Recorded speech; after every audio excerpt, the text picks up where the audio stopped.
Bismillahirrahmanirrahim. Assalamualaikum warahmatullahi wabarakatuh. Salam, Om Swastiastu, Namo Buddhaya, Salam Kebajikan, Rahayu.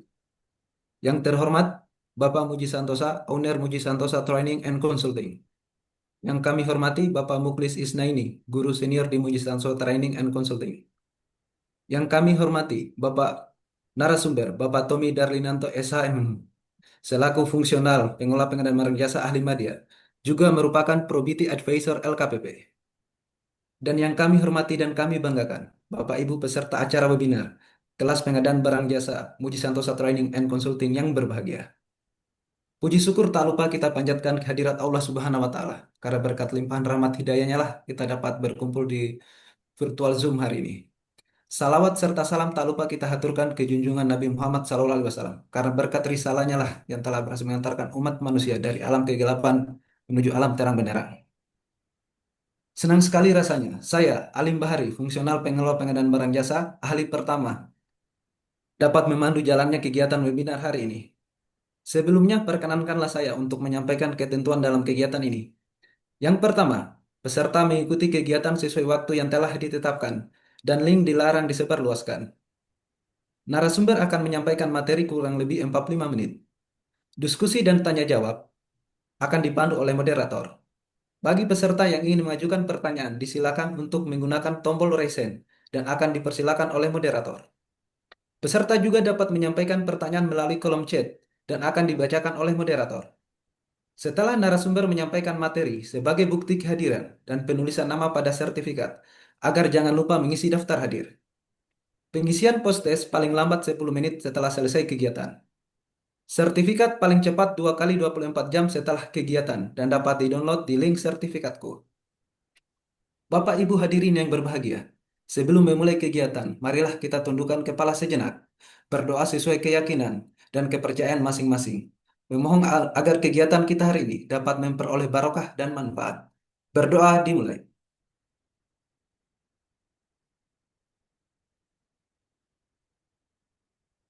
Berdoa selesai.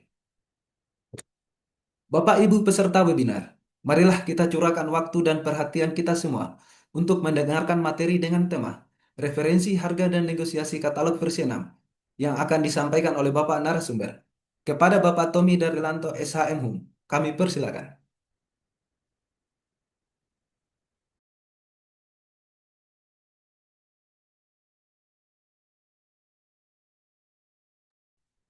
Tes 1, 2, 3. Ya. Assalamualaikum warahmatullahi wabarakatuh. Waalaikumsalam warahmatullahi wabarakatuh. Om Swastiastu, Namo Buddhaya, salam kebajikan, berkah dalam. Selamat siang, sore, Bapak Ibu yang ada di room Zoom meeting kelas khusus Muji Santoso MSTC. Eh, yang saya hormati Bapak Muji Santoso, Prof. Muklis, dan Pak Alim ya. Eh, dan Bapak Ibu semuanya, ini ada senior-senior saya, ada suhu-suhu yang ada di sini juga. Apa kabar Bapak Ibu semuanya? Semoga sehat-sehat selalu ya hari ini. Eh, Terima kasih Pak Muji, saya diberikan kesempatan hari ini untuk sharing terkait dengan referensi harga dan negosiasi ya Bapak Ibu ya. Eh, Sudah kelihatan screen saya ya Mas? Iya, udah Mas. Udah. Sudah ya. Oke, Ya. baik. Baik.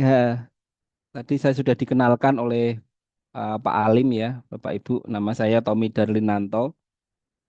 Saya ini dari Gunung Kidul, dari bagian pengadaan barang jasa Gunung Kidul. Saya sebagai ahli madya, CFBPBJ ahli madya juga Property Advisor tadi sudah dikenalkan. Kemudian di Pemda Gunung Kidul saya saat ini ya menjadi pejabat pengadaan, pokja pemilihan gitu ya. Eh, Kemudian kalau dengan LKPP saya Property Advisor LKPP kemarin juga diberikan kesempatan eh, menyusun MDP yang nanti akan kita gunakan ya Bapak Ibu. Kemudian kalau dari apa pendidikan saya S1 dan S2-nya di Atmajaya Yogyakarta. Tuh. Ini mungkin perkenalan singkat dari saya. Kalau hobi saya suka motoran touring gitu ya, sama fotografi. Dan sekarang dipaksa Pak Muji untuk menulis gitu ya, menulis buku gitu ya. PR-nya banyak kalau sama Pak Muji. Nah, ini salah satu buku yang kemarin ditulis dengan teman-teman, ada Pak Muji, ada Pak Sastyo, ada Pak Jimmy Sikiria terkait dengan catatan tipikor, Bapak Ibu. Nah, kalau hari ini kita akan diskusi ya, akan sharing Bapak Ibu ya, bukan bermaksud menggurui saya, akan sharing saja pengalaman, kemudian yang saya kerjakan terkait dengan referensi harga dan negosiasi di katalog versi 6. Nah, Bapak Ibu yang saya hormati, kita semua sudah tahu bahwa Perpres kita berubah ya menjadi Perpres nomor 46 tahun 2025. Kemudian per LKPP nomor 9 tahun 2021 ini juga sudah berubah, mau berubah ya. Kemarin sudah ada draft perubahannya. Nanti Bapak Ibu juga bisa cek itu apa yang akan berubah. Kemudian yang kita gunakan saat ini adalah keputusan Kepala LKPP nomor 177 tahun 2024 tentang penyelenggaraan kartu elektronik. Dan jangan lupa juga Bapak Ibu di halamannya katalog elektronik itu ada halaman pusat bantuan ya. Dan di situ Bapak Ibu tetap harus update nih syarat dan ketentuan yang berlaku di katalog elektronik ini sudah versi yang keempat ini ya. Dan ini nanti akan ada perubahan-perubahan terus. Eh, saya harap Bapak Ibu semua juga meluangkan waktu untuk membaca itu ya syarat dan ketentuan di katalog versi 6 ini. Oke, kemudian yang terakhir kemarin belum saya tulis di sini ada mini kompetisi ya. Eh, Keputusan Kepala LKPP nomor 93 tahun 2025. Ini saya lewatin aja ya terkait peraturan yang lain. Ya. Nah, Bapak Ibu, pengadaan melalui elektronik ini ya, ini didefinisikan di dalam Perpres pasal 1 angka 35 seperti ini Bapak Ibu. Pembelian secara elektronik dari pelaku usaha atau pelaksana swakelola yang selanjutnya disebut e-purchasing adalah tata cara pembelian atau memperoleh barang atau jasa melalui sistem katalog elektronik. Ya, jadi di definisi ini membeli secara elektronik dari pelaku usaha ya. Dan kemudian pelaksana swakelola karena nanti katalog ini bisa digunakan oleh pelaksana swakelola itu untuk menjual produknya, tapi sampai saat ini masih dalam pengembangan ya ini. Kemudian di pasal 72 ayat satunya, katalog elektronik merupakan platform elektronik yang memuat informasi barang atau jasa, harga, penyedia, atau pelaksana swakelola dan atau informasi lainnya. Nah, hari ini kan kita berbicara tentang referensi harga dan eh, negosiasi ya. Jadi memang di dalam katalog elektronik itu ada harga, ada informasi barang jasanya, kemudian informasi penyedianya dan informasi lainnya di sana. Oke, selanjutnya, nah ini yang baru di ketentuan e-purchasing, Bapak Ibu yang punya paket pengadaan sampai di atas 100 juta, itu Bapak Ibu harus membuat HPS. Ya, jadi kalau di bawah 100 juta, maka yang harus Bapak Ibu buat adalah referensi harga tadi ya. Dan akan kita bahas hari ini, referensi harga. Kemudian e-purchasing ini bisa digunakan oleh PP atau PPK ya untuk pengadaan barang, pekerjaan konstruksi dan jasa lainnya. Sedangkan jasa konsultansi ini juga akan ada di e-purchasing tapi masih belum tayang. Yang baru tayang sekarang ini integrasi dengan toko daring itu baru ya. Walaupun di dalam Perpres ini kata-kata toko daring itu nggak muncul. Munculnya sekarang itu loka pasar gitu ya Bapak Ibu. Nah, ini kewajiban terkait dengan e-purchasing ya Bapak Ibu. Ini di pasal 50 ya, ayat 5. E-purchasing wajib dilakukan untuk memenuhi kebutuhan barang jasa apabila tersedia dalam katalog elektronik ya. Dan ada pengecualian kalau Bapak Ibu tidak akan menggunakan e-purchasing ini, maka Bapak Ibu eh, mempertimbangkannya ini. Yang A tidak dapat memenuhi kebutuhan dari aspek volume, spesifikasi teknisnya, waktunya, lokasi dan atau layanan, atau berdasarkan pertimbangan lebih efisien dan atau efektif jika dilaksanakan dengan metode selain e-purchasing ya. Dan pengecualian ini harus dilakukan berdasarkan penilaian PPK ya. Dan ketentuan lebih lanjutnya akan diatur dalam peraturan kepala lembaga. Ini kemarin saya cek juga di rancangan peraturan lembaga yang mau merubah Perlem LKPP nomor 9 itu ternyata penilaian PPK ini diturunkan lagi di dalam keputusan Kepala LKPP begitu Bapak Ibu kemarin kata saya cek ya di aturannya. Nah, seringkali di dalam BIMTEK bersama Pak Muji ya, teman-teman peserta itu menanyakan seringkali masih menanyakan antara referensi harga dan preferensi harga ya. Jadi berbeda ya terminologi preferensi harga dan referensi harga. Kalau preferensi harga ini itu diberikan kepada penyedia yang nanti pada mini kompetisi ya, kalau di e-katalog ya, itu untuk nilai paket yang 1 miliar. Jadi seolah-olah semacam bonus gitu ya bagi penyedia kalau dia menawar dengan TKDN dengan barang yang ber-TKDN tadi ya. Nah, itu preferensi harga. Tapi kalau referensi berbeda lagi. Jadi masih ada beberapa yang belum clear antara preferensi dan referensi harga. Jadi kalau preferensi harga ini berkaitan dengan TKDN ya Bapak Ibu ya, terkait dengan pemberian insentif ya begitu untuk nilai paket pengadaannya yang di atas 1 miliar rupiah gitu. Ya. Nah kalau dari sisi pelaku pengadaan di e-katalog ini kan ada tambahan ya bendahara ya melakukan pembayaran gitu ya. Kemudian nanti akan ada Pokja diberikan tools untuk melakukan mini kompetisi. Tetapi sampai hari ini tadi saya cek eh, role-nya Pokja ini memang belum di open gitu ya Bapak Ibu. Kemudian ada auditor ini nanti membuat akun juga, kemudian melakukan pengawasan ya di katalog elektronik dan tentunya penyedia. Oke, secara garis besar di Kepka 177 tahun 2024 ya untuk katalog yang versi 6 ini, karena kalau yang katalog versi 5 itu kemarin di Kepka 122 tahun 2022 ya. Nah ini yang di Kepka 177 tahun 2024 ini ada dua hal pokok ya Bapak Ibu ya di persiapan yang dilakukan kita untuk melakukan proses pengadaan melalui e-katalog itu ada persiapan, kemudian ada pelaksanaan Bapak Ibu. Nah, referensi harga itu di tahapan persiapan Bapak Ibu. Kemudian negosiasi harga itu di poin pelaksanaan itu ya Bapak Ibu ya. Jadi nanti kita berbicara tentang referensi dan negosiasi. Referensi itu kita lakukan di dalam tahapan persiapan, di dalam pelaksanaannya kita menggunakan referensi ini untuk melakukan negosiasi harga ya. Kemudian saat ini ya karena di Perpres itu ada penyusunan HPS untuk nilai di atas 100 juta maka di persiapan itu kita juga menyusun HPS untuk nilai pagunya anggarannya yang nilainya di atas 100 juta.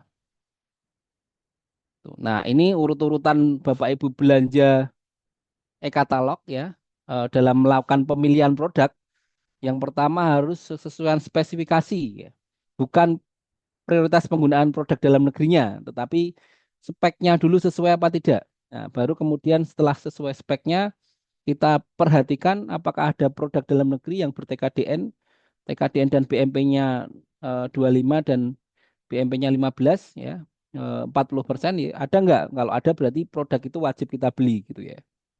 Kemudian prioritas produk usaha kecil, koperasi, dan harga terbaik. Nah, di dalam prioritas produk usaha kecil dan koperasi ini masih sering saya jumpai transaksi Bapak Ibu ya, transaksi kita itu eh, belanjanya bukan di non belanjanya bukan di UMKK ya, tapi di non UMKK. Jadi di pelaku usaha dengan kualifikasi menengah besar. Padahal nilainya di bawah 15 miliar dan barang atau jasanya itu bisa diberikan atau bisa disediakan oleh usaha yang UMKK gitu ya Bapak Ibu ya. Nah, ini nanti tolong Bapak Ibu semua bisa cek lagi apakah kemarin transaksinya benar di UMKK gitu ya. Jangan-jangan nanti ke non UMKK gitu padahal nilainya di bawah 15 miliar dan itu bisa dilaksanakan oleh UMKK. Nah, kalau misalkan ternyata eh, tidak bisa disediakan oleh UMKK maka bisa dikerjakan oleh non UMKK. Contohnya untuk obat itu ya saya lihat untuk eh, obat itu kan ada principal reseller ya. Jadi semuanya PBF itu non kecil ya Bapak Ibu ya. karena obat memang dijual oleh perusahaan yang non kecil. Kemudian yang terakhir adalah harga terbaik. Nah, ada dua metode e-purchasing, ada negosiasi harga dan mini kompetisi. Yang kompetitif katalog belum. Negosiasi harga ini dilakukan dengan melakukan negosiasi harga kepada penyedia katalog elektronik yang dipilih terhadap harga satuan tayang. Ya, kita menegosiasi terhadap satuan tayangnya, harga produknya, kemudian biaya pengirimannya, ya, dan biaya-biaya lainnya yang ditawarkan. Misalkan ada layanan-layanan tambahan tadi ya, itu juga bisa dilakukan negosiasi di situ.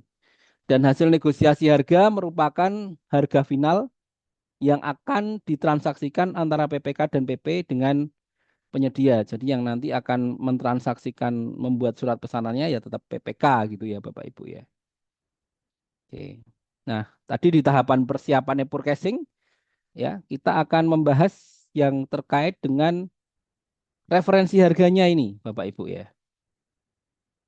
Oke. Nah, referensi harga ini kita melakukan identifikasi harga produk dan penyedianya ya. Kita melakukan mapping harga produk di pasar setempat di lokasi kita berada ya, karena memang mungkin saya di sini dengan Pak Alim yang ada di Wakatobi itu bisa harga produknya berbeda ya, karena mungkin produknya itu asalnya pabrikannya dari Jakarta gitu ya, dengan ongkos kirim yang berbeda, mungkin di tempat saya cuma 1 juta, di tempat Mas Alim bisa 3 juta atau 4 juta gitu ya, karena memang ada transportasi dan ada biaya mungkin asuransi terkait transportasi kalau nanti nyebrang lautan gitu ya. Dan mungkin kalau itu naik pesawat ya biaya pengirimannya pasti berbeda dan lain-lain gitu ya. Dan proses pembuatan atau penyusunan referensi harga ini kita harus mendokumentasikan ya Bapak Ibu ya. Kita dokumentasikan semua proses yang kita lakukan untuk melakukan referensi harga ini. Nah, ini contohnya kalau kita tadi buat di spek teknis kita, kita butuh misalkan di salah satu OPD kita itu butuh printer gitu ya Bapak Ibu ya. Kemudian kita melakukan identifikasi kebutuhan, ternyata butuh printernya itu yang eh, tipenya ya itu bisa buat ngeprint, bisa buat scan gitu ya. Juga bisa buat fotokopi gitu ya. Ternyata kita menemukan di katalog itu kan boleh menyebut merek ya pada saat kita transaksi. Nah, kita melihat sesuai enggak speknya itu ternyata yang sesuai printer Epson ini misalkan. Kemudian kita akan ngecek yang namanya TKDN-nya tadi. Benar enggak TKDN yang dicantumkan itu sesuai dengan TKDN-nya yang diklaimkan ini ya dan TKDN ini ya Bapak Ibu ya. Dia mengklaim TKDN-nya 52,8 kalau kita klik di sininya nanti akan muncul link ke Kemenperinnya ya. Nah, ini hati-hati ya. Ada Epson yang kalau saya lihat cek kemarin ada Epson misalkan serinya 3211 tapi ada juga di situ bener linknya TKDN-nya tuh 3211 gitu ya. Tapi ternyata link TKDN ini dipakai juga untuk Epson yang L3210 gitu kan. Dan di situ berbeda gitu ya Bapak Ibu ya. Jadi hati-hati kalau Bapak Ibu nanti melihat kesesuaian spek teknis ya periksa betul-betul mulai dari apa harganya, kemudian dari TKDN, kemudian dari eh, spek teknis dan info pendukungnya. Karena di info pendukung itu nanti mungkin ada apa struktur pembentuk harga yang ditayangkan oleh penyedia. Nah, ini ada contoh formulir identifikasi kebutuhan ya Bapak Ibu ya. Jadi sebelum Bapak Ibu mengajukan anggaran gitu kan, itu sebenarnya Bapak Ibu tuh harus nyusun ini dulu, identifikasi kebutuhan pada saat Bapak Ibu menyusun anggaran ya. Tapi seringkali yang saya jumpai itu ya tidak dibuat identifikasi kebutuhan ini, tahu-tahu anggarannya muncul. Alasannya nanti ya besok aja lah kalau anggarannya memang sudah di ACC baru kita bikin formulirnya gitu. Identifikasi kebutuhan. Ternyata enggak juga setelah anggarannya muncul formulir identifikasi kebutuhannya lupa enggak dibuat juga ya. Jadi saya sarankan teman-teman semua yang ada di sini Bapak Ibu ya untuk melakukan identifikasi kebutuhan ya. Ini ada formulirnya ini di dalam apa keputusan Deputi ya terkait dengan perencanaan pengadaan tadi ya di awal. Nah, kemudian kita juga harus menyusun dokumen spesifikasi teknisnya ya. Menyusun spek teknisnya, kemudian kita membuat apa dokumen spek teknis ini karena nanti akan kita upload ya di dokumen persiapan pemilihan di katalog itu tadi ya. Mulai dari spek teknisnya, spek waktu, spek lokasi, spek layanan, TKDN-nya dan persyaratan usaha penyedianya atau usaha kecilnya tadi. Contohnya kalau tadi saya klik ya, ini keluar TKDN-nya untuk Epson L3211 betul. Nah, ini hati-hati kadang-kadang juga teman-teman penyedia yang apa menayangkan itu ternyata bukan misalkan 53210 gitu, tapi pakai link TKDN ini gitu ya. Nah, kemudian di dokumen persiapan e-forecasting itu kalau di Gunung Kidul kita buat seperti ini Bapak Ibu ya. Dokumen persiapannya yang nanti dibuat oleh PPK, ditandatangani PPK ya. Kemudian diupload di dalam eh, dokumen persiapan pemilihan. Nah, Bapak Ibu, saya ingin menjelaskan kronologinya. Kenapa sih kemudian kata atau frase atau apa kalimat referensi harga ini muncul ya? Dari mana awalnya gitu ya? Jadi kalau saya menelusuri karena saya pernah belajar sejarah hukum ya. Jadi sejarah hukum ini saya melihat dari regulasi yang muncul sebelum-sebelumnya ya. Saya cek itu ternyata kata-kata referensi harga ini muncul pertama kali di Surat Edaran Deputi Bidang Monitoring, Evaluasi dan Pengembangan Sistem Informasi LKPP nomor 2 tahun 2021 ya tentang panduan penyelenggaraan e-forecasting katalog melalui negosiasi harga bagi PP dan PPK. Kemudian di situ juga muncul lagi di keputusan Kepala LKPP nomor 122 tahun 2022 tentang tata cara penyelenggaraan katalog elektronik. Kemudian yang di katalog versi 6 ya, ini juga muncul lagi kata-kata referensi harga ini ya, Pak Ibu. Oke, ya, ini di pertama kali muncul ya, ini di SE tadi ya, SE nomor 2 tahun 2021 ya, di angka 5 panduan e-forecasting huruf B ya dengan metode negosiasi ya, persiapan e-forecasting.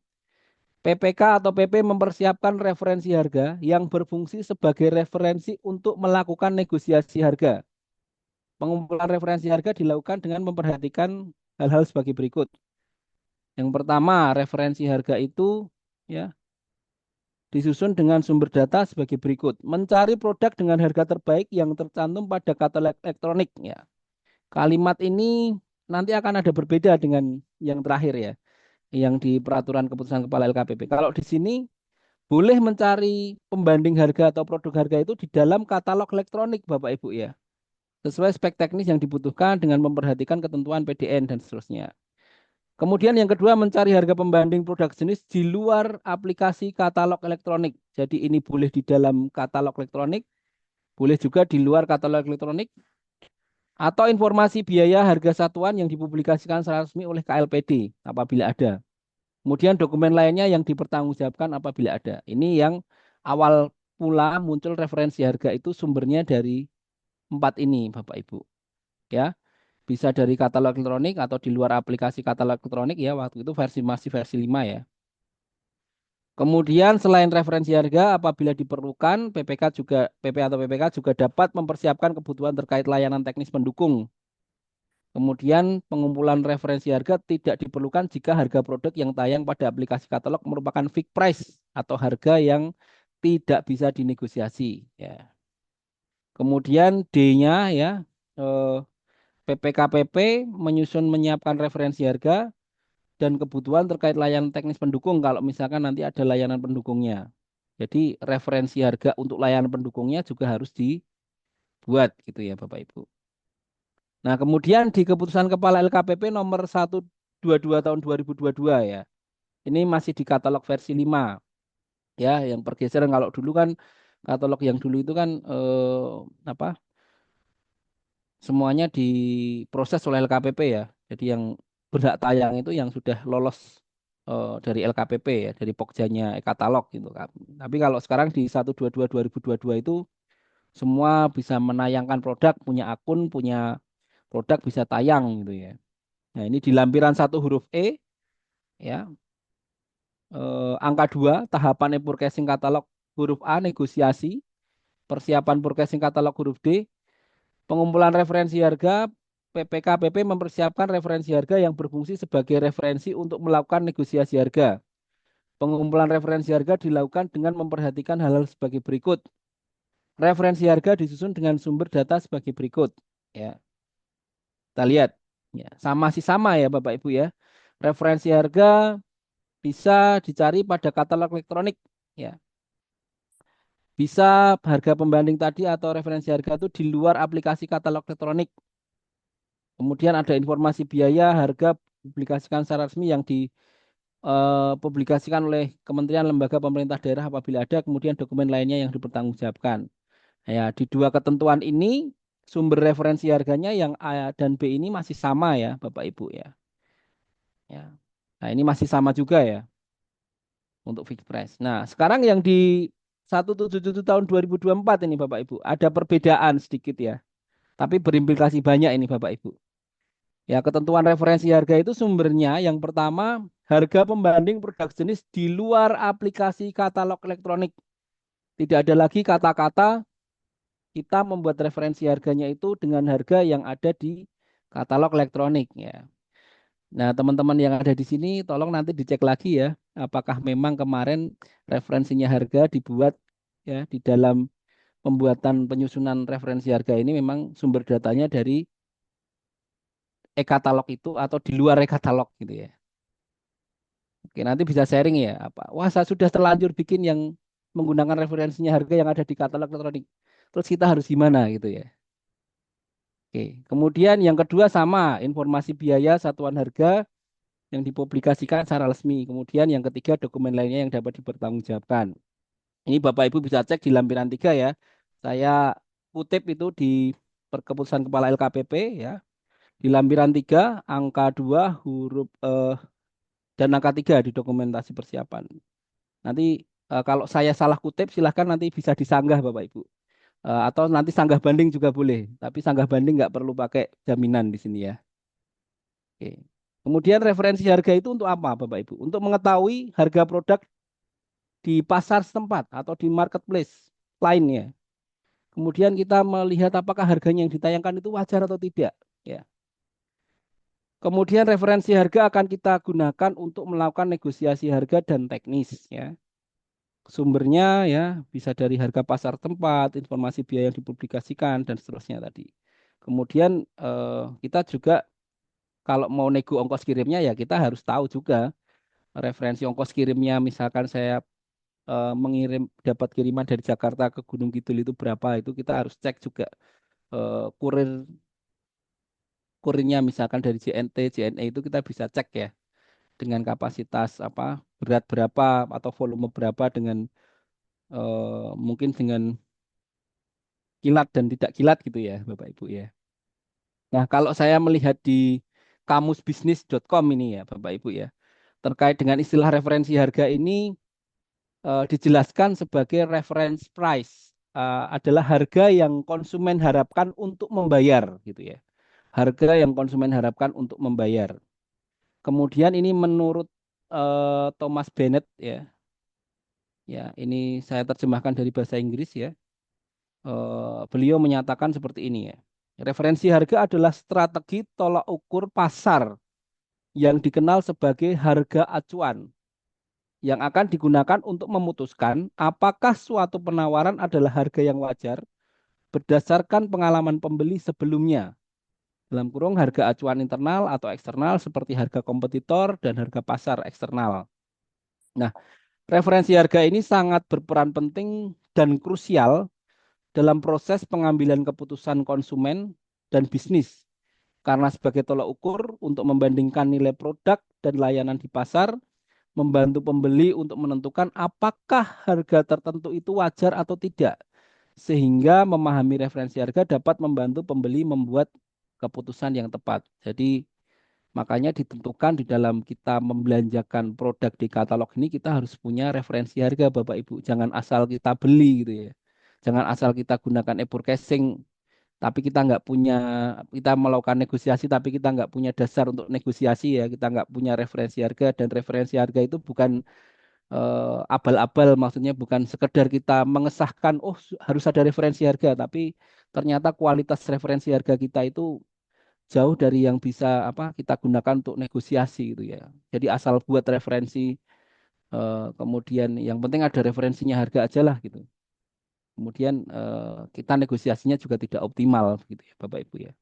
Jadi kalau yang disampaikan oleh Thomas Bennett ini membantu pembeli untuk membuat keputusan yang tepat. Kita mau beli di toko A, toko B, toko C dan seterusnya gitu ya Bapak Ibu. Jadi penting ya referensi ini kita buat dengan betul-betul ya Bapak Ibu. Nah, kalau komponen harga barang ya, komponen pengadaan barang maksudnya ya. Itu ada harga barangnya itu ya. Kita cari referensi harga barangnya, kemudian biaya pengirimannya berapa ya. Karena tadi kalau saya di sini dan Mas Salim yang ada di Wakatobi sama-sama beli dari Jakarta, produknya itu mungkin bisa berbeda harganya ya. Pasti itu. Kemudian ada nggak biaya instalasi? Apalagi teman-teman di sektor kesehatan itu ya, pasti ada testing and commissioningnya, ada pemasangannya dan seterusnya. Kemudian nanti juga kita perlu mapping suku cadangnya. Jangan-jangan kita beli tapi nggak ada suku cadangnya nih. Besok kalau rusak seperti apa? Suku cadangnya terjangkau atau tidak? Ya. Kemudian ada nggak biaya operasional dan pemeliharaan? Kemudian ada nggak biaya pelatihan? Apakah nanti pembelian produk ini termasuk biaya pelatihan atau biaya pelatihan ini adalah biaya tambahan gitu ya, Bapak Ibu ya. Kemudian biaya tidak langsung lainnya, keuntungan ya, PPN gitu ya. Kemudian perhitungan komponen biaya disesuaikan dengan survei yang dilakukan gitu ya, Bapak Ibu ya. Nah, pengumpulan referensi harga itu juga bisa kita dapatkan dari transaksi terakhir. Tetapi Bapak Ibu ya, transaksi terakhir di katalog saat ini belum muncul. Kalau dulu di katalog versi 5 itu sudah muncul harga terakhir yang ditransaksikan oleh PPK sebelumnya itu muncul. Tapi kalau sekarang di katalog versi 6 ini harga tayang terakhir dia ditransaksikannya itu belum muncul. Fiturnya belum dibuka itu Bapak Ibu ya. Kemudian kita bisa meminta transaksi terakhir ya kalau kita memang apa namanya membutuhkan itu, meminta kepada penyedia memberikan bukti transaksi terakhir dia jualannya ke siapa, harganya berapa gitu ya. Kemudian struktur harga, meminta struktur pembentuk harga dari produk yang dinegosiasi. Kemudian riwayat harga, melakukan pengecekan riwayat harga transaksi penyedia pada aplikasi kata elektronik. Ini belum tersedia ya. Kemudian layanan teknis pendukung tadi juga ke Bapak Ibu kalau ada layanan teknis maka harganya berapa gitu ya. Misalkan ada layanan garansi, di situ ditawarkan 1 tahun. Kalau misalkan menawar garansinya 2 tahun, nanti harganya jadi berapa? Karena harga garansinya pasti akan berubah, merubah harga produk tersebut. Ya. Nah ini contoh pengumpulan referensi harga ya Bapak Ibu ya. Karena kan kita nggak boleh lagi menggunakan apa katalog versi 6 itu ya, yang tayang. Misalkan saya penyedia, Mas Alim penyedia, sama-sama menayangkan episode tadi, saya nggak boleh menggunakan harganya Mas Alim gitu ya. Nah, ini bisa kita lihat kalau kita menggunakan misalkan eh, Lazada gitu ya, atau Tokopedia, tapi hati-hati ya Bapak Ibu ya. Karena kalau Tokopedia ini kan kita nggak bisa transaksi, pemerintah tuh nggak bisa transaksi di Tokopedia maupun di Shopee gitu ya. Atau kita bisa menggunakan websitenya toko-toko elektronik yang memang sudah ada di, misalkan di Jogja ini ada toko komputer yang terkenal, ada Els, ada Harisma Komputer, ada Megastore dan seterusnya. Itu juga pasti punya website gitu ya. Kita bisa cek di situ. Dia menawarkan harga produknya berapa di sana. Itu bisa menjadi referensi kita. Ya. Kemudian contoh penyusunan referensinya seperti ini Bapak Ibu ya. Kalau saya melakukannya, saya di pengumpulan referensi, misalkan saya cari di toko online atau marketplace di luar katalog, saya catat siap di mana tokonya apa, alamatnya, websitenya apa gitu ya. Kemudian kalau itu ada nomor kontaknya, kemudian harganya berapa gitu ya. Karena kuantitas juga akan mempengaruhi harga juga Bapak Ibu ya. Nah, Bapak Ibu beli satu dengan Bapak Ibu beli 1.000 piece gitu kan pasti berbeda juga ya. Diskonnya akan berbeda ya. Kemudian informasi pelaku usaha di sekitar lokasi Kapanewon Semanu ini. Misalnya Kapanewon itu kecamatan ya, karena memang belanjanya mau di apa ini untuk kecamatan. Apakah di kecamatan itu ada UMKM yang menjual harganya berapa itu saya juga tanya harga gitu ya.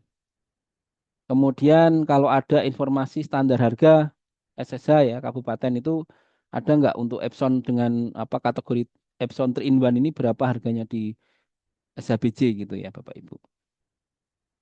Nah, proses ini Bapak Ibu harus lakukan dokumentasi ya. Kapan, tanggal berapa, misalkan Bapak Ibu ke toko A atau misalkan Bapak Ibu tadi browsing gitu ya, di screenshot, disimpan gitu ya. Atau Bapak Ibu punya brosur, brosurnya disimpan gitu ya. Karena suatu saat pada saat kita berhadapan dengan pemeriksa, mungkin pemeriksa itu punya referensi lain, toko yang lebih murah gitu ya. Gitu ya. Oke. Nah, ini Bapak Ibu kalau ketentuan e-forecasting ya, harga satuan yang tayang itu adalah eh, harga produk yang tercantum pada katalog itu bukan harga final ya Bapak Ibu ya. Tetapi harga itu harga satuan tertinggi yang dapat dilakukan pembelian oleh PPK atau PP.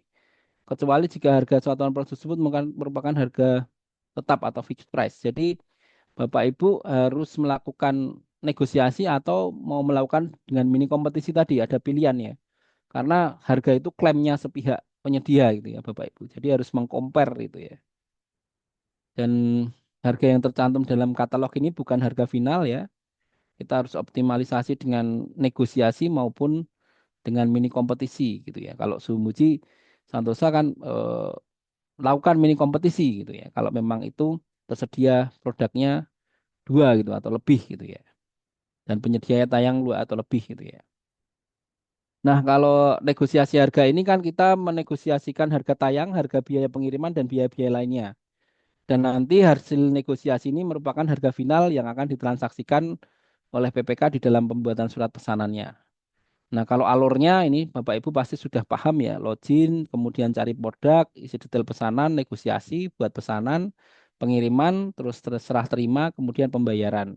Dan untuk mereview ini atau rating penilaian kinerja-kinerjanya belum dibuka menunya sampai sekarang.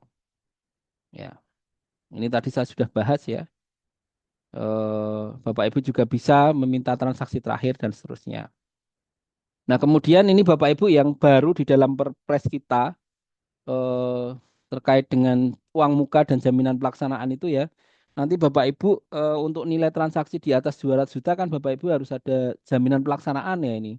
Maka nanti ditanyakan juga bisa dichat ke penyedia itu kalau ternyata ini kami minta jaminan pelaksanaan gitu ya.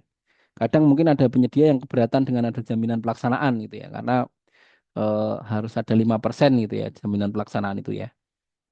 Nah, ini kalau di ketentuan yang lama, dulu kan tidak pakai jaminan kalau untuk e-forecasting, tapi sekarang sudah dihapus di ketentuan Perpres yang baru. Ya, ini alur negosiasi gitu ya Bapak Ibu, saya lewatin aja. Nah, ini kalau Bapak Ibu negosiasi ya, modelnya akan seperti ini, turun-turun angkanya gitu ya. Kemudian ada isu katalog negosiasi ini, kemudian proses penyediaan produk, tidak ada justifikasi dan data dukung penetapan penyedia, kecenderungan pemesanan kepada penyedia yang sama dan berulang, anomali perubahan harga tayang produk katalog, ya. Kemudian ada pelaksanaan negosiasi hanya terkesan sebagai formalitas dan proses negosiasi tanpa didukung data referensi harga ini yang kita bahas hari ini ya.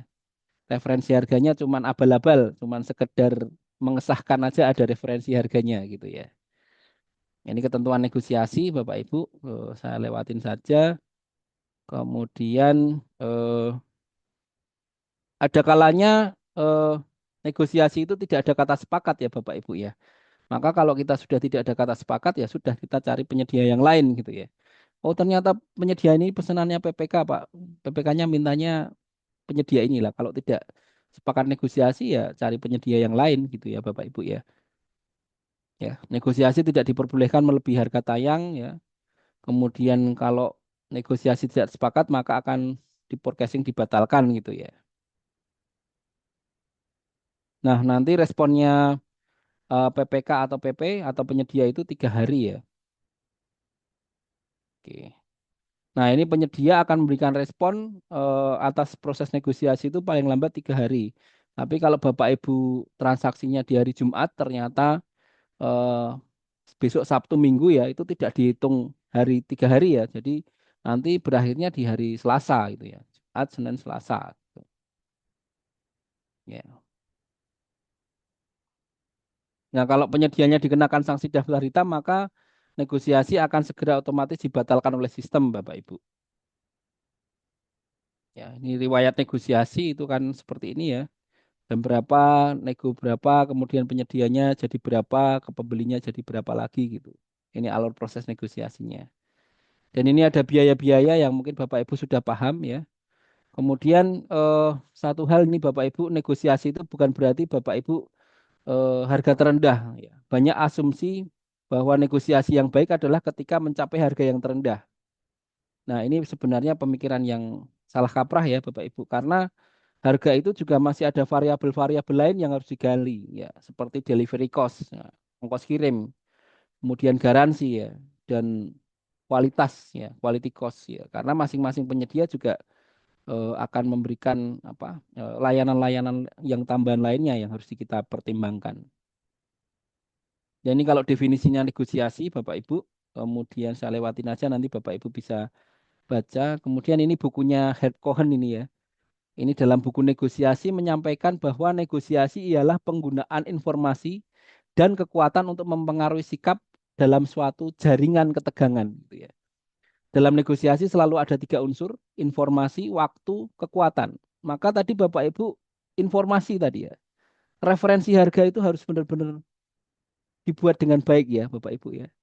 Kalau kita sudah menyepelekan membuat referensi ya nanti suatu saat pada saat kita diperiksa ya kita nggak ada kekuatan untuk apa, menyajikan data yang benar gitu ya. Kemudian waktu, kapan negosiasinya itu kita lakukan.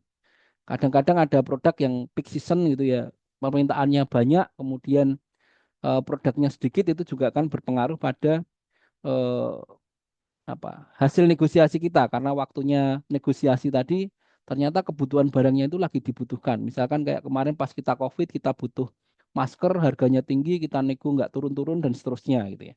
Kemudian kekuatan ini maksudnya kekuatan dari si negosiatornya. Jadi si PP atau PPK ini kita ya, saya sendiri sebagai PP gitu kan. Kita punya skill negosiasi nggak gitu ya. Ya, kita harus belajar negosiasi. Tapi kalau saya belajar dari orang tua saya, ibu saya itu seorang ibu itu pasti negosiator yang ulung gitu ya. Karena kalau mau belanja di pasar pun dia sudah tahu harganya ini berapa, kemudian kalau harganya lebih mahal dia cari ke penjual yang lainnya dan seterusnya gitu ya Bapak Ibu. Nah, ini tujuan negosiasi mencapai kesepakatan win-win solution ya. Kemudian memastikan persyaratan teknis dan administrasi sesuai, mendapatkan harga yang wajar dan dapat dipertanggungjawabkan itunya. Dalam negosiasi ada 6 rumus ini ya, tepat kualitas, tepat kuantitas, tepat waktu, tepat lokasi, tepat sumber, dan tepat harga. Gitu. Kemudian menghasilkan kesepakatan ya atau perjanjian. Ya kalau di e-katalog ini kan kita menghasilkan surat pesanan gitu ya. Menghasilkan penyelesaian yang menguntungkan kedua belah pihak, menitik beratkan pada kepentingan bersama, kepentingannya penyedia itu barangnya laku, kepentingannya kita sebagai PP PPK mendapatkan barang sesuai dengan spesifikasi yang kita minta gitu ya. Nah, pengadaan barang jasa, negosiasi ini penting ya. Kunci keberhasilan pengadaan barang jasa itu ya negosiasi ini, Bapak Ibu ya. Di negosiasi itu kita lakukan di katalog, di tender, pengadaan langsung, penunjukan langsung, seleksi gitu ya.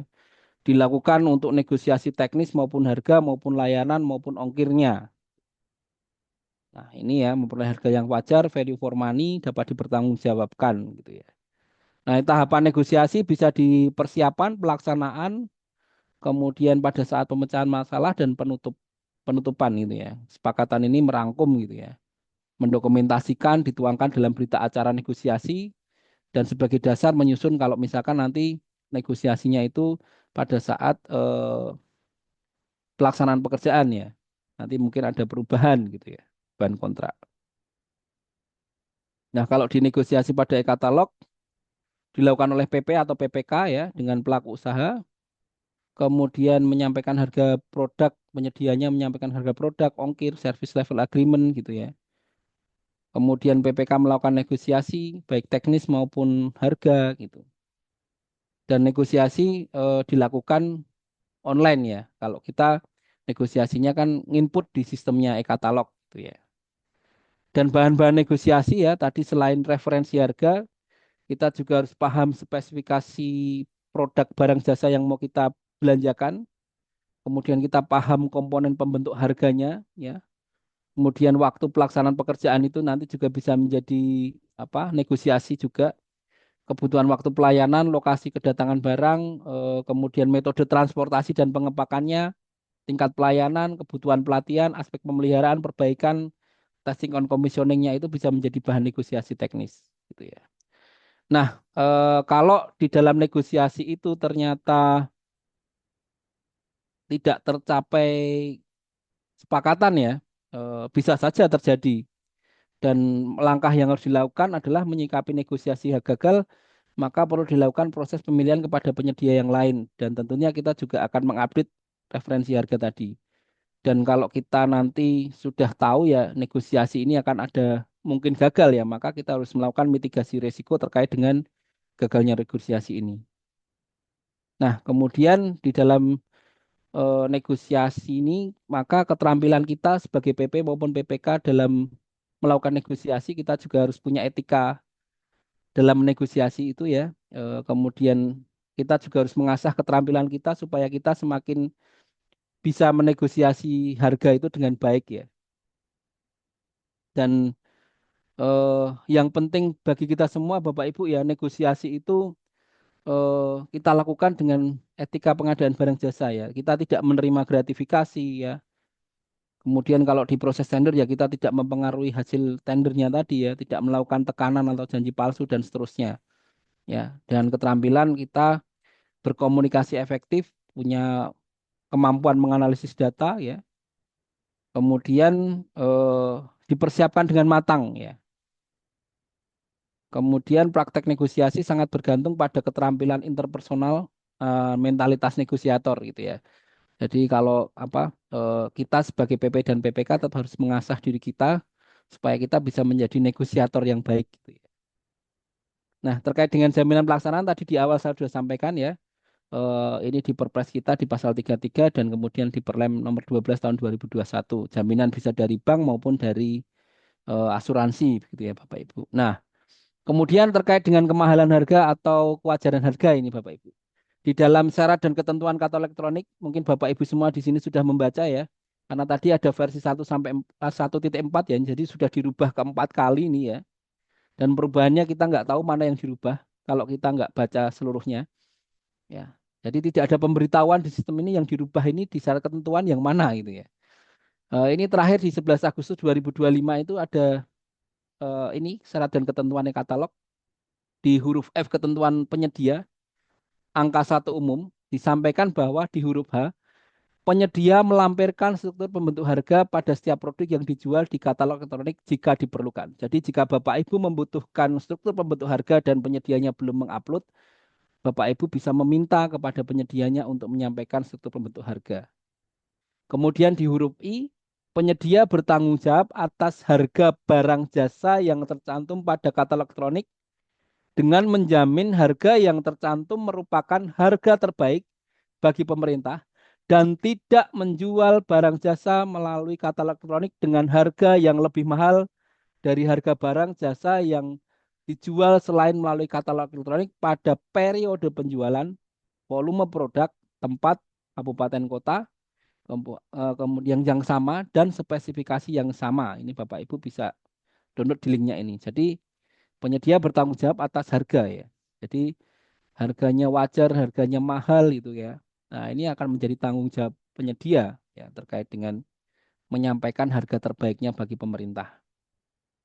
Nah, harga jual terendah itu di sistem saat ini belum mengakomodir ya Bapak Ibu ya.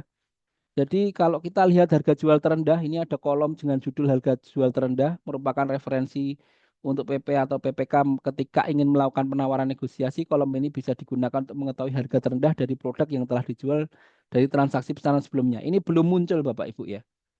eh, saya cek belum muncul terkait dengan lihat harga jual terendah ini. Nanti Bapak Ibu bisa koreksi saya ya, apa mungkin saya salah lihatnya, tapi saya mencoba mencari harga jual terendah, misalkan saya klik ternyata itu sudah dijual 1.000 unit gitu ya. Saya cek 1.000 unit ini jual harga terendahnya berapa nggak muncul. Nah, tapi kalau nanti Bapak Ibu di sini sudah, oh sudah kelihatan Pak di sini, silahkan nanti sharing ya Bapak Ibu. Mungkin itu Mas Alim ya, Bapak Ibu yang saya hormati, paparan saya tidak bermaksud menggurui, tapi kita sharing ya Bapak Ibu ya. Tonggo papat munjul 6 menawi lepat nyuwun ngapunten. Saya kembalikan ke Mas Alim. Terima kasih. Baik, terima kasih Pak Tommy Darlanto atas paparan materinya. Bagi teman-teman yang ingin uh, menyampaikan pertanyaan atau ingin berdiskusi kepada Bapak Ibu peserta hadirin webinar hari ini, kami persilakan untuk menggunakan tombol raise hand.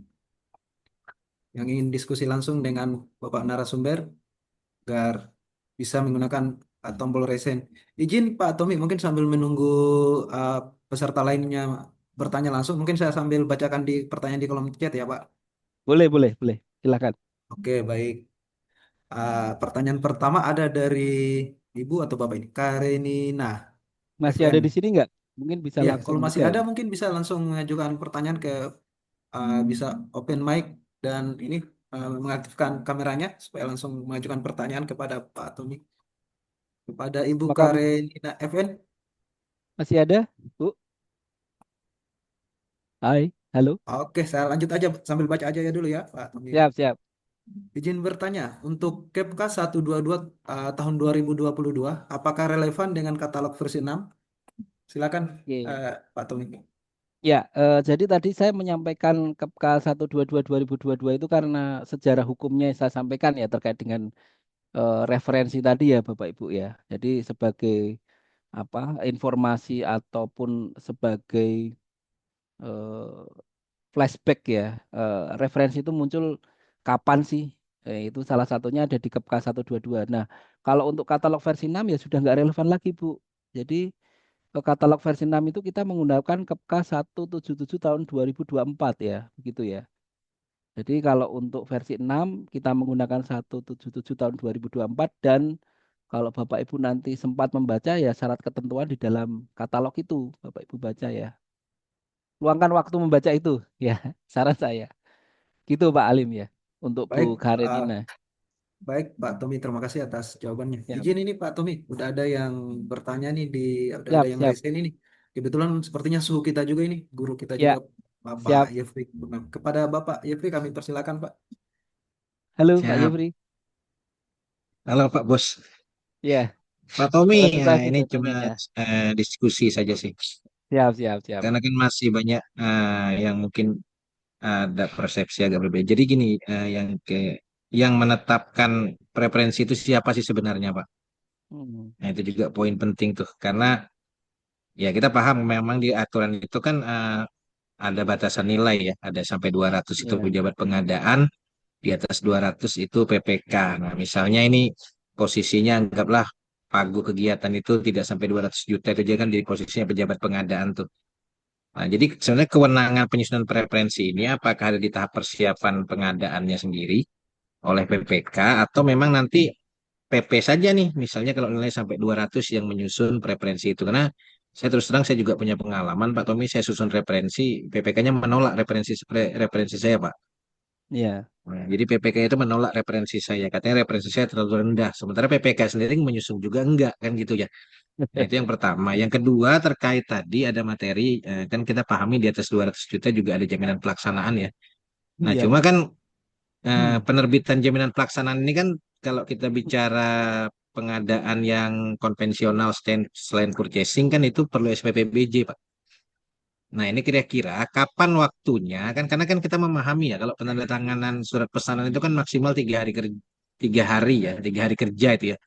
Nah, bagaimana sih kira-kira mekanismenya terkait karena ada SPPBJ berarti ya kalau siapa tahu nih Pak Tommy ada format SPPBJ secara purchasing karena itu juga diperlukan kan kalau penerbitan jaminan itu kan pasti memerlukan SPPBJ itu. Dan kira-kira tahapan kita menyampaikan ke pelaku usahanya ini seperti apa nih SPPBJ-nya? Karena kan juga, nah pelaku usahanya nanti menyampaikan jaminan itu seperti apa nih? Apakah secara langsung atau melalui fitur atau seperti apa? Nah kira-kira itu sih dua itu aja Pak Tommy ya bahan diskusinya. Baik, terima Ya, kasih Pak Tommy. Baik, terima kasih Pak Yefri atas pertanyaannya. Mungkin bisa langsung dijawab ya Pak Tommy. ya. Oke, terima kasih Oke, silakan. Pak Pak Jeffrey ya. Eh, ini pertanyaannya keren nih, luar biasa nih ya. Jadi begini, kalau misalkan di dalam keputusan Kepala KPP 177 tahun 2024 tadi ya, referensi harga itu disusun pada tahap persiapan ya, pada tahapan persiapan. Ya, kemudian pada tahap persiapan itu kan nanti kita juga mengupload dokumen persiapan pemilihan ya. Itu kalau saya itu meminta PPK untuk membuat referensi harga dan kemudian juga membuat spek teknisnya tadi ya. Spek teknis yang akan diupload tadi Mbak Yefri kalau di kami gitu ya. Tetapi ya memang kadang-kadang juga PPK itu masih salah. Dia membuat referensi harganya itu screenshot dari produk-produk yang membandingkan di katalog itu gitu ya. Jadi misalkan yang jualan Betul. saya, Mas Jeffrey, Pak Alim gitu ya, itu di screenshot Iya. apa dari katalognya itu. Padahal kan tadi kan sudah nggak boleh itu di dalam katalog kita pakai untuk bikin referensi gitu ya. Kecuali kalau yang di versi 5 itu masih membolehkan gitu ya. Ya kalau di sekarang di versi 6 itu tidak boleh kita pakai apa screenshot apa kita produk yang ada di katalog itulah gitu. Nah, satu PPK membuat referensi itu juga saya sebagai PP itu juga mencari juga harga pembandingnya itu benar nggak sih gitu kan. Jadi karena di dalam KPK 177 itu tidak ada kalau kita tender ada ya kita mereview dokumen persiapan itu ya. Tapi kalau di KPK 177 itu tidak ada kita mereview dokumen persiapannya PPK gitu ya. Nah, ini memang mungkin ada kekurangan di dalam apa? Karena mungkin kita mau cepat, mau efisien, efektif gitu ya proses dengan katalog sehingga tidak ada review. Tapi sebenarnya review itu penting kita lakukan sebelum kita eksekusi di katalog, Pak Yefri ya. Kalau bagi saya seperti itu. Ya, jadi eh, sama-sama misalkan tadi di case-nya Pak Yefri ya, ternyata Pak Yefri bikin referensi, ternyata PPK-nya menolak itu ya. Itu ya, ya dinamikanya seperti itu. Saya juga pernah mengalami itu ya. Ini harganya kemurahan ini Pak. Saya survei di sini sekian gitu kan. Nah terus saya, lah mana bukti surveinya mana Pak? Saya tanya gitu. Tapi ya, ya nggak ada ternyata gitu ya. Makanya kemudian calon penyedia yang ditawarkan juga eh, mungkin ya dalam tanda kutip kalau misalkan itu juga sudah ada deal-dealan sebelumnya di luar itu ya kami juga kurang tahu ya antara PPK dengan calon penyedia yang mau kita proses gitu ya. Jadi memang saya tetap menggunakan pembanding lagi, kita cari lagi harganya. Dan yang eh, menarik itu kalau PPK-nya itu bikin referensi harga pembandingnya itu kemurahan banget gitu ya Pak Yefri ya. Ada juga PPK yang kemudian cari di Shopee gitu kan. Saya maaf sebut Shopee ya. Shopee itu kan ada, ini kan di mall, mall apa? Ada toko mallnya itu ya. Misalkan mallnya Epson gitu ya. Wah ini mallnya Epson ini harganya cuma 2.700 kok ini referensi harga di luar di misalkan di toko L atau di apa itu harganya 3.500.000 itu ya.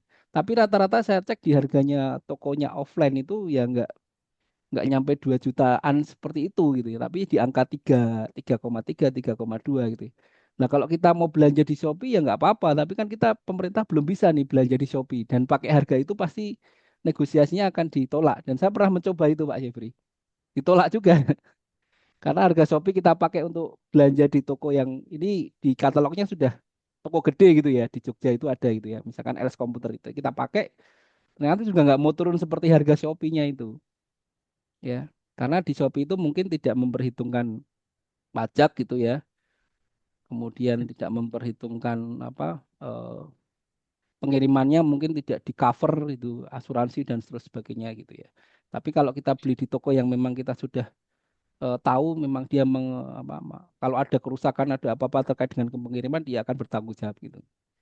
Itu yang pertama. Kemudian yang kedua terkait dengan SPPBJ nih.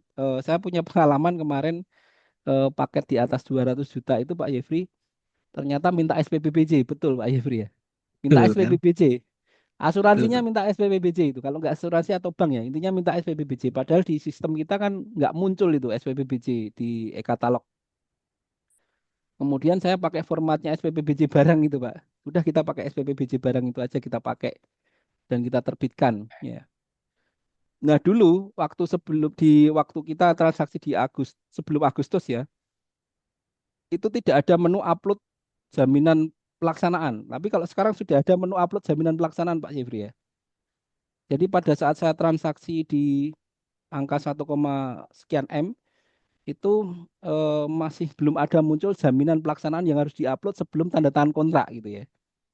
Jadi sebelum tanda tangan SP itu saya minta untuk karena belum ada menunya ya waktu itu ya, saya minta untuk PPK membuat SPPBJ dulu. Kemudian SPPBJ itu dipakai untuk apa penyedia itu untuk mengurus jaminan tadi. Nah, kalau sekarang di e-katalog sekarang sudah ada fasilitas untuk mengupload jaminan pelaksanaan.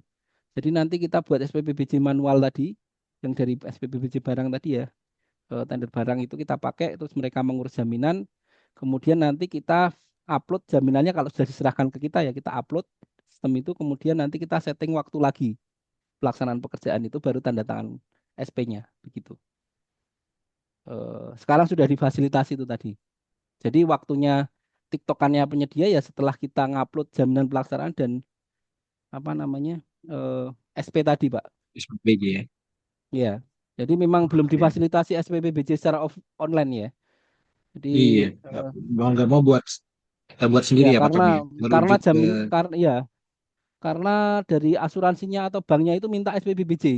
Ini kita pakai tuh katalog nggak ada rata-rata kan memang seperti SPPBJ-nya. itu Pak. Ya. Tapi kami Rata-rata dari seperti bank itu atau kan. asuransi harus ada itu Pak, harus ada SPPBJ. Ya sudah kita Betul, buatkan. betul, betul. Yang penting kita tidak melanggar ketentuan hukumnya gitu ya Mas Ifri ya. Mungkin itu sharing saya ya. Oke, baik. Makasih Pak Tommy. Siap, siap. Siap. Terima kasih. Baik, terima kasih Pak Yofi ya atas pertanyaannya. Izin bagi teman-teman yang ingin mengajukan pertanyaan, kami persilakan untuk menekan tombol raise hand dan moderator akan memberikan kesempatan berdiskusi langsung dengan narasumber kita. Oke, baik, izin Pak Tommy, mungkin sambil menunggu Ya, teman-teman yang bertanya mungkin bisa lanjut di kolom chat ya. oke. Oke, baik, ini ada dari Ibu Ni Dewi. Mungkin izin Bu Ide. Ni Dewi mungkin masih ada di ruang Zoom atau bisa mungkin langsung bisa mengajukan pertanyaan secara langsung kepada narasumber kita.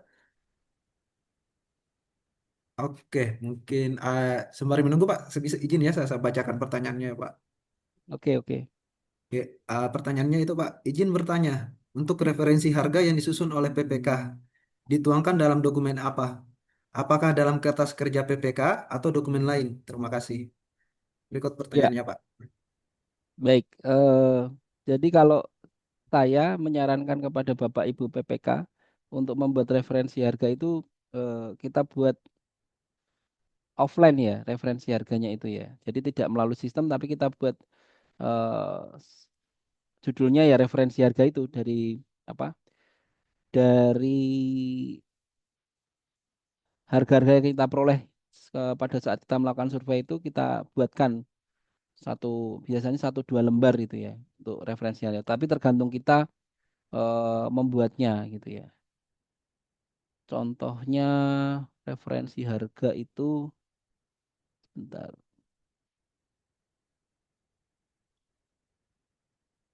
bisa dimasukkan di dokumen persiapan pemilihan ataupun di situ ya. Karena kan dokumen persiapan pemilihan itu sebenarnya nanti dokumennya PPK ya. Ini saya coba share screen ya Bapak Ibu ya. Atau dokumennya PPK atau nanti menjadi dokumen kalau misalkan yang memproses PP ya SPP gitu ya. Sudah kelihatan Pak Alim ya? Ya, kelihatan Pak. Ya, Ini ini kalau yang di dibuat kami oleh PPK ya Pak? ya ini PPK nanti kan ya kita juga membantu PPK-nya misalkan Mas ini harus seperti apa itu ya kita bantu apa Baik. ya kadang-kadang PPK juga nggak paham atau tim teknisnya belum paham ya kita bantu untuk membuat ini ya Bapak Ibu ya. Oke, terus buat di sini saya buatkan di sini referensi harga ya di dalam dokumen persiapan tadi tokonya apa ya kemudian produknya apa gitu dia di harganya di toko itu per unitnya sekian harganya dan seterusnya gitu. Tidak harus tiga, misalkan ada satu atau dua ya silahkan gitu ya. Tapi biar satu Karena bisa ya, izin ya Pak Tom bisa ya. ya silahkan itu kalau memang itu sudah mewakili ya nggak apa-apa gitu. Izin, izin Pak Tommy, menyambung ke pertanyaan tadi Pak Tommy. Apakah di Ah, ah. dalam dokumen persiapan pemilihan ini wajib disertakan dengan link referensi harganya enggak? Biasanya kalau Ya, kami itu biasa dia Kalau sertakan link itu. oh boleh diletakkan link boleh ya, Oh boleh tambahkan ya. link gitu boleh ya, websitenya atau linknya gitu ya. Link Hmm. diperoleh dari mana gitu silahkan, nggak masalah. Ya, kemudian kalau kita mau survei di lokasinya ya, survei harga di lokasi itu boleh juga ditantumkan di sini ya. Saya juga kemarin kalau misalkan ada toko-toko elektronik yang ada di sekitar wilayah kecamatan itu kan saya juga pakai juga. Saya tanya gitu mereka punya produk ini apa tidak dan seterusnya. Kemudian kalau ada informasi dari SHBC ya, tapi ini nggak bisa dijadikan patokan juga karena memang kadang-kadang harganya juga bisa lebih murah atau karena harga tahun sebelumnya ya, atau harganya tidak update juga gitu ya. Seperti itu. Jadi dibuat di dalam kalau kami saya buat kalau di tempat kami saya buat dalam ini apa dokumen persiapan pemilihan karena kan ini tidak di menjadi konsumsinya penyedia ya nanti ini karena memang ini kita upload untuk kita gitu ya untuk PP atau PPK tadi yang ditandatangani oleh PPK-nya ini gitu begitu Pak Alim. Bu siapa tadi yang bertanya? Oke baik, terima kasih Pak Tommy atas Bu Buni penjelasannya. Dewi ya seperti itu, Iya, Bu Dewi ya, kira semoga bisa clear ya. menjelaskan. Iya. Izin Pak Tommy lanjut ya. Ya. Ini ada pertanyaan dari Pak Arikis. Izin Pak Arikis mungkin bisa mau bertanya langsung nggak? Oke, saya bacakan ya Pak Tommy ya. Mm-mm. Mohon izin bertanya suhu. Jika kita memerlukan barang jasa, tapi di lokasi hanya ada satu penyedia, kami sudah mencari secara luring maupun di e-katalog. Bagaimana kita menentukan referensi harganya? Terima kasih. Oh gitu ya. Oke, tadi di paparan saya itu ada ini Bapak Ibu ya. Saya share screen lagi ya.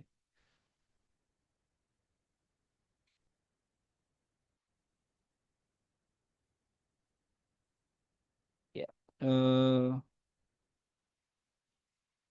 Saya pernah permanen ada pengalaman ya kita belanja produknya itu impor gitu ya Bapak Ibu ya. Dan satu-satunya importir itu eh, Jakarta. Ini salah satu satu importir untuk produk barang itu ya. Jadi tidak ada importir lain selain penyedia itu gitu ya. Dan dia juga tayang di katalog. Kemudian saya tanya transaksi terakhirnya untuk produk ini kemana, ke siapa gitu ya. Kemudian mereka memberikan transaksi terakhir, kemudian termasuk apa namanya pembayarannya dilakukan oleh siapa itu ya. Kami dapat informasi itu dan itu bisa menjadikan referensi juga terkait dengan proses itu. Jadi dia sudah bertransaksi dengan siapa gitu kan. Kalau itu memang produknya satu-satunya ya, importernya tadi hanya satu itu tadi ya. Dia sudah menjual ke siapa. Kemudian kalau kita misalkan barangnya tadi memang produknya tadi kita cek memang hanya ada satu-satunya penyedia yang menjual itu ya eh, apa tidak ada importer lain atau tidak ada penyedia lain ya kita minta transaksi terakhir, kemudian kita minta struktur pembentuk harganya gitu ya. Kemudian riwayat harga gitu. Ini kita bisa lakukan itu untuk menjadi dasar kita untuk melakukan negosiasi gitu. Nah, mungkin ada kesulitan juga, tidak segampang itu kemudian penyedia itu mau memberikan struktur pembentuk harganya gitu ya. Ya, kalau misalkan begitu nanti identifikasi kebutuhan kita bisa nggak itu disediakan oleh produk yang lain gitu ya, atau merek lain gitu. Karena memang kebetulan yang saya kemarin beli itu produk impor yang hanya satu-satunya importernya di Indonesia gitu. Jadi lebih spesifik saya tanya ke transaksi terakhirnya. Atau dia sudah pernah menjual di mana? Itu ya, Pak. Gitu Pak Alim. Baik, baik, terima kasih Pak Tommy. Berarti bisa ya di transaksi terakhir atau yang tadi Iya, jadikan untuk referensi harga ya. oke. Baik, izin mungkin Pak Sugwandi ini ingin melakukan pertanyaan secara langsung, bisa diaktifkan kamera Pak dan perkenalkan Oke, dirinya lagi Pak. Mungkin ada teman-teman yang tadi yang belum sempat kenal dengan Bapak supaya bisa lebih banyak yang kenal Pak. Silakan Pak. Baik, terima kasih Pak Alim. Salam kenal kami dari KPWJ Kabupaten Bulukumba. Izin terdengar suara ya. terdengar Pak. Aman. Terdengar Pak. Silakan Terima Pak. kasih perkenalkan saya Kepala KPWJ Kabupaten Bulukumba Sulawesi Selatan. Alhamdulillah bisa bergabung di Zoom ini yang bagus ini. Jadi kami langsung bertanya saya kepada Pak Tommy Ya, Pak. mengenai. Kok hilang suaranya? Halo, Halo? Ya, ya, ya. sudah jelas? Ya, Kedengaran, kedengaran, mengenai Pak. referensi harga. Sudah Pak, ya mengenai referensi harga kan PPK paling tidak dengan PP melakukan persiapan yang matang dalam Ya. melakukan pengumpulan referensi harga.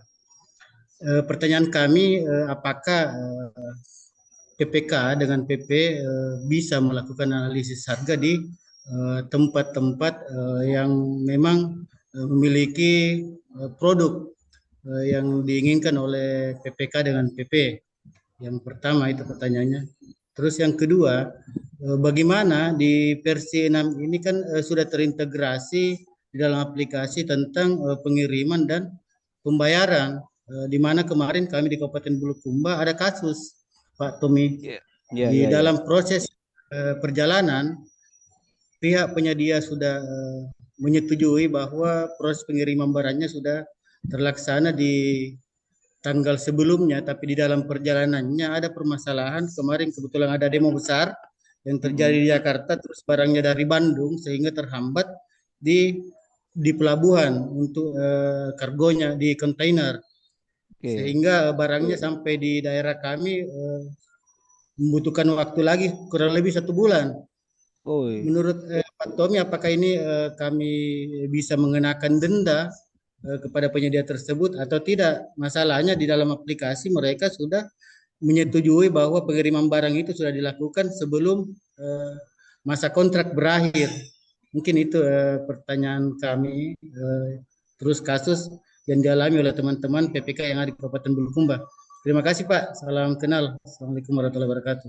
Waalaikumsalam warahmatullahi wabarakatuh. Baik, terima kasih Pak Sumandi dari KPBJ Bulukumba, merupakan kabak di sana ya. Izin Pak Tommy, langsung dijawab ya. Ya, Baik, baik. silakan Pak Tommy. Salam kenal Pak Sukwandi ya. Terima kasih pertanyaannya ya. Nah, ini pertanyaannya juga bagus sekali nih ya Bapak Ibu ya. Nah, tadi yang pertanyaan pertama terkait dengan Bapak Ibu mencari referensi harga itu ya bisa di referensi di lokasi tadi yang disampaikan oleh Pak Sukwandi ya. Kalau memang itu tersedia di sana, kemudian nanti misalkan lokasinya berbeda bukan di Bulukumba, berarti kan nanti ada pengiriman juga. Nah, pengirimannya itu ongkos kirimnya berapa? Nanti juga menjadi referensi juga. Pengirimannya dengan apa? Dengan metode pengangkutan apa? Itu nanti kan juga menjadi referensi pada saat melakukan negosiasi, Pak ya. Karena negosiasi tidak hanya di barangnya, di harga barangnya, tetapi juga di harga pengiriman gitu ya, atau di harga layanannya, sehingga semakin komprehensif Bapak Ibu mendapatkan apa data-data untuk referensi ini, semakin valid juga Bapak Ibu untuk melakukan negosiasi dengan penyedia tadi ya. Jadi boleh Pak di luar katalog, di toko atau di lokasi tadi yang misalkan tersedia barangnya itu juga bisa dilakukan menjadi sumber data referensi Pak gitu ya. Kemudian yang kedua ini eh, kalau saya melihatnya misalkan eh, kesalahannya siapa itu, apakah ini murni kesalahannya penyedia atau karena pihak ketiga ya. Kebetulan karena ini tadi ceritanya kan ada demo besar-besaran kemarin, kemudian itu menjadi itu kan hal yang tidak diinginkan oleh semua pihak ya Pak ya. Ada demo itu ya. Kemudian menghambat terkait dengan proses pengirimannya. Nah, ini eh, sebenarnya bisa dilakukan adendum waktu ya.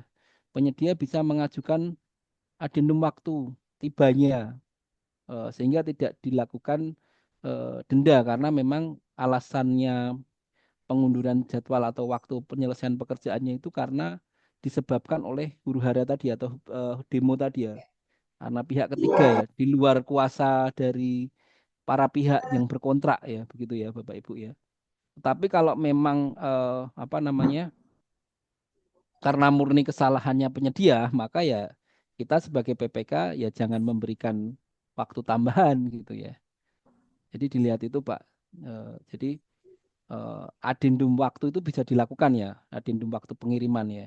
Dan nanti misalkan pengirimannya itu karena kesalahan penyedia, berarti kan juga nanti ada denda juga keterlambatan kalau itu terjadi keterlambatan begitu. Ya, karena di aturan kita itu ya ini mungkin yang teman-teman nanti perlu perhatikan ya di dalam surat pesanannya itu. Karena begini Bapak Ibu saya tunjukkan di syarat dan ketentuan ya. Ini malah saya mau sharing ini nih. Udah kelihatan Pak Alim ya? Halo? Kelihatan Pak? Kelihatan ya Kelihatan, Bapak Pak. Ibu ya? Oke. Bentar, ini saya turunin dulu. Nah, nah ini kan Bapak Ibu kalau di sini ya, kok hilang? Kok hilang? Sebentar, bentar. Nah, ini di klausul terkait dengan ketentuan sanksi ya Bapak Ibu ya. Penyedia dapat dikenakan sanksi apabila satu ya, penyedia dapat dikenakan sanksi apabila ABC gitu ya. Kemudian penyedia melakukan perbuatan sebagai yang dimaksud dalam angka 1 dapat dikenakan sanksi berupa ABC. Nah, di sini nih penyedia dapat dikenakan sanksi denda atas keterlambatan pemenuhan kewajiban pengadaan barang jasa e-forecasting sebesar 1/1000 dari total harga produk atau dari sebagian total harga produk setiap hari keterlambatan sebagaimana diatur dalam surat pesanan dan atau hukum yang berlaku di Indonesia. Nah, ini karena masih open clause ya, klausula yang terbuka ya. Jadi Bapak Ibu harus memilih di dalam surat pesanannya mau dikenakan sanksi 1/1000 dari total harga produk atau dari bagian harga produk. Ya. Kalau misalkan tidak menentukan bagian-bagian produk dalam syarat-syarat khusus kontraknya ya Bapak Ibu tuangkan di dalam surat pesanan tadi ya ketentuan tambahannya dikenakan sanksi sebesar 1/1000 dari total harga produk begitu Pak.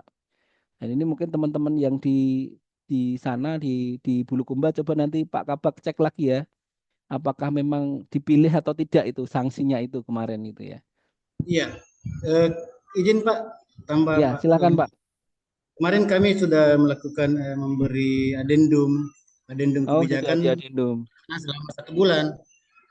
Tapi Oke. pada kenyataannya juga alasannya masih terblokir di sana gudang yang ada di pelabuhan, Ya di sehingga sana berarti pihak ketiga ya, ya kesalahan di pihak luar ketiga dari sehingga para pihak ya.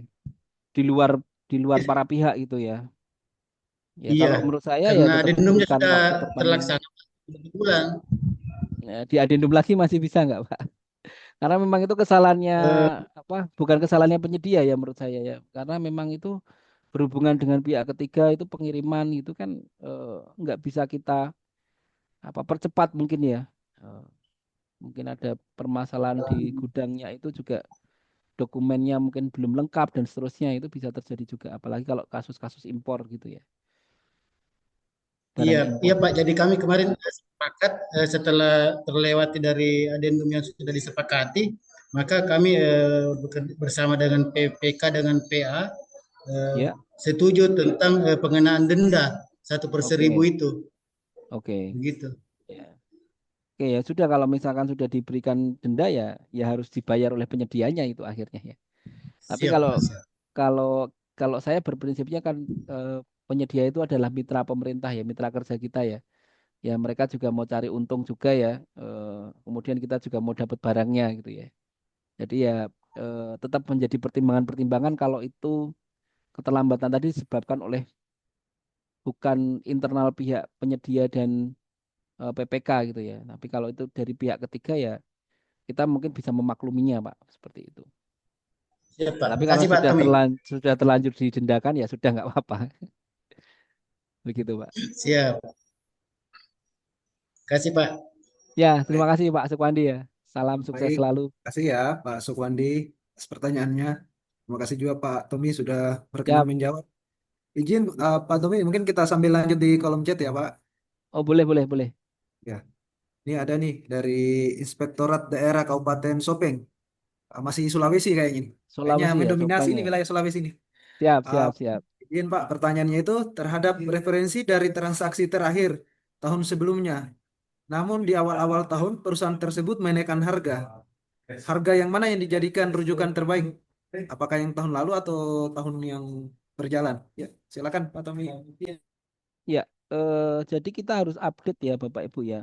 harga di tahun lalu itu apakah memang masih bisa kita pakai atau tidak gitu. Tapi memang harga kenaikan harga tadi kan kita juga melihat apakah di perusahaan yang lain atau di penyedia yang lain itu juga ada memang wajar ada kenaikan harga atau tidak untuk produk tersebut gitu ya. Jadi kalau harga akhir tahun sebelumnya gitu ya, memang produk barang-barang itu kemungkinan akan naik juga gitu ya. Apalagi mendekati hari raya gitu, mungkin ada produk-produk yang memang jadi naik ya, naiknya juga cukup besar gitu ya. Jadi memang kita harus bisa memetakan situasi, kemudian apakah kenaikan tadi wajar atau tidak gitu ya. Dan kita mencari referensi, mencari sumber-sumber data terkait dengan kenaikan tersebut, Bapak Ibu ya. Nah, kalau memang kenaikannya itu memang kita nilai sudah harga wajarnya naik, ya sudah kita pakai saja itu. Harga yang terbaru, terupdate gitu ya. Gitu Pak, dari Inspektorat Dari Sopeng ya tadi ya. Inspektorat Kabupaten Sopeng. Iya, Oke, gitu. baik. Terima kasih Pak Tommy atas jawabannya. Izin Siap, Pak siap. Tommy, ini ada yang resa ini nih. Ya, ini Lanjut suhu ya di saya yang juga ini, resa. Oke, baik. Pak Bisa di Yudiansah ini. open mic Pak, yang diaktifkan kameranya. Izin Pak Yudiansah. Dipersilakan Pak. Jangan lupa perkenalkan diri Pak. Nah, ini senior saya juga ini Pak Yudiansah ini. Oh, Belum di siap. Ya, unmute. sepertinya masih mute Pak. Mungkin bisa di unmute ya. Oke, selamat siang, selamat sore Pak Tommy. Ya, Selamat sore Pak Yudi. Apa kabar nih? Assalamualaikum warahmatullahi wabarakatuh. Waalaikumsalam. Ini Pak, Waalaikumsalam warahmatullahi kita wabarakatuh. sharing aja Pak ya. Saya Ya, tertarik ini. Jadi saya ikuti sambil memandu teman-teman e-purchase ini. Jadi jadi langsung kami ini ada praktek ya. kedatangan CPNS baru. Ya, kedatangan CPNS baru. Jadi seluruh OPD ini kalau mau e-purchase kami suruh ke sini biar Hmm. saya suruh kawan-kawan CPNS lah untuk bimbing OPD kan. Jadi Ya, kayak ya, asisten dosen, keren. kita Mantap, dosennya. mantap, mantap. Saya ikut Nah, ngelamar nih. kejadian ketika kami Mikom itu Oke. eh, mini kompetisi barang ketika kita di sistem e-katalog mereka tuh MKK karena kita memang hanya memilih UMKK. Tapi Hmm. karena orangnya kita takut ada ini kejadian rupanya dia non UMKK, perusahaan non kecil. Nah, karena saya curiga PT tidak menggambarkan atau enggak, ternyata saya cek perusahaan itu non kecil. Oke. Padahal di e-katalognya itu perusahaannya termasuk UMKK dan terundang gitu kan, karena syarat kita hanya UMKK itu satu. Jadi Iya, dengan berat hati, walaupun dia terkecil saya gugurkan kan. iya. Oke. Kemudian yang kedua Pak, orang APBD nih, saya ini agak capek melihat Iya. si SIPD. Ini kan pakai SAH kan sudah menetapkan merek kadang nggak. Oke. Nah, itu ketika ada perbedaan merek atau perbedaan tipe, itu harus membuat justifikasi terus. Hmm. Nah, sharingnya Pak gimana ngadapin ini? Apakah terus membuat justifikasi? Karena kadang-kadang contoh ada yang produk-produk sudah discontinue kan, kita harus justifikasi lagi, merubah lagi spek ke kawan-kawan PPK atau ke KPA-nya atau ke PA-nya. Itu aja Pak, dua pertanyaan itu. Terima kasih Pak. Siap. Terima kasih sharingnya. Ya, Saya langsung silakan jawab Pak ya, Tommy. Pak Alim ya. Ya, ini Pak Yudiansah ini senior saya juga ini. Jadi saya ikut ngelamar ke sana aja nih Pak, mendampingi OPD Pak. Kayaknya keren ini. Eh ini ya terkait dengan UMKK yang bisa masuk menawar itu. Jadi mungkin di awal dia mendaftar di e-katalog itu dia masih UMKK Pak. Ya, perizinannya yang dipakai untuk menawar gitu ya. Makanya di dalam taggingnya perusahaan dia masih UMKK dan bisa menawar di mini kompetisi tadi gitu ya. Padahal Bapak Yudiansa kan sudah checklist ya untuk yang bisa ikut mini kompetisi itu yang UMKK dicentangin yang mikro kecil itu ya Pak ya. Nah, kemungkinan di perizinan perusahaan pada saat dia menawar memasukkan apa namanya? Memasukkan perizinannya itu masih UMKK, Pak. Jadi dia bisa lolos gitu ya. Dan kalau Bapak memang sudah familiar dengan perusahaan ini, oh ini perusahaannya non UMKK gitu ya. Berarti apa nggak bisa kecolongan ini Pak Yudiansah gitu ya. Jadi memang nanti Bapak Ibu di dalam mini kompetisi tetap melakukan pengecekan kualifikasi penyedianya ya terkait dengan UMKK atau non UMKK dan pastikan bahwa produk itu bisa disediakan oleh UMKK gitu ya. Bukan produk yang bisa disediakan oleh non UMKK. Kemudian terkait dengan SIPD ini Pak, awal-awal dulu itu juga saya sempat dengan teman-teman BK adik saya ya Pak ya untuk merek itu jangan dituangkan di situ gitu ya. Jadi sempat perdebatan ya kami ya karena memang di isiannya SPD seperti itu dan akhirnya kami mengkategorikan misalkan ada laptop. Laptop itu kan ada macam-macam ya, ada tipe dan mereknya, kemudian ada misalkan mau pakai Core i1, i5, i3, i7 gitu ya. Jadi kami akan mengkategorikan laptop laptop A, laptop B. Laptop A itu nanti yang Core i3 gitu ya dengan harga sekian. Laptop eh, B nanti dengan harga laptop yang Core i5 gitu kan atau yang setara gitu. Jadi memang kita keluarkan merek-mereknya gitu ya. Tapi kita kategorikan produknya tadi ya, begitu. Ring harganya gitu ya. Jadi mungkin itu bisa menjadi usulan ke teman-teman penyusun SIPD-nya, penyusun harga. Jadi kalau di tempat saya ini kami sudah dilebatkan terus Pak dalam penyusunan standar harga SSH itu ya. Jadi kami nanti juga mencermati SSH-nya tadi, kemudian memberikan masukan terkait dengan apa penginputan merek-merek tersebut. Begitu Pak Yudi. Jadi ya daripada nanti kita ribet di belakang ya bikin kajian-kajian terus ya, mending ya ributnya di depan pada saat penyusunan SSH. Mungkin saat ini lagi penyusunan SSH ya Pak ya. Itu nanti bisa apa rapat bersama dirapatkan gitu Pak terkait dengan apa pengkategorian produk tadi ya, pentipikalan produk gitu ya.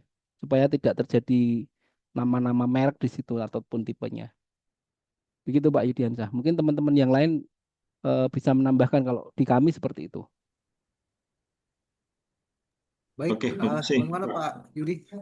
Ya cukup Pak, cukup. Ya, Jadi ini saya berarti kan kita diingatkan walaupun mini kompetisi itu hanya bertarung empat aspek yaitu spesifikasi, TKDN, UMKK harga dan harga, tapi kita ya.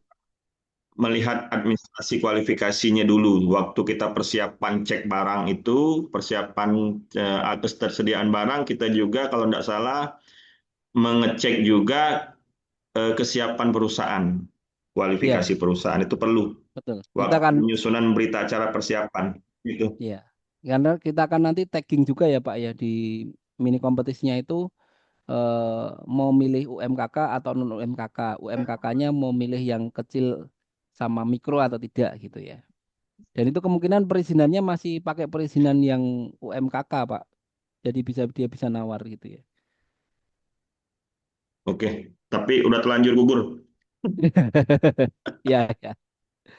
Siap, siap Pak. Ini satu lagi Pak mungkin karena agak ini saya pernah kejadian saya kan di ini kan karena levelnya PPK kewenangan PPK cuman saya minta pendapat saya sudah tanya waktu itu kan pengadaan mini traktor Oke. traktor mini jadi Mini mereka kompetisi ya. memasukkan hanya non UMKK iya mini kompetisi masukkan non UMKK saya tanya kok enggak masukkan UMKK ada sih UMKK setelah saya cek. Makanya saya suruh mereka kan untuk mencari searching dulu barang itu di apa ya katalog dan ternyata ada UMKK dan ada non UMKK. Nah, mereka waktu Mikom non UMKK.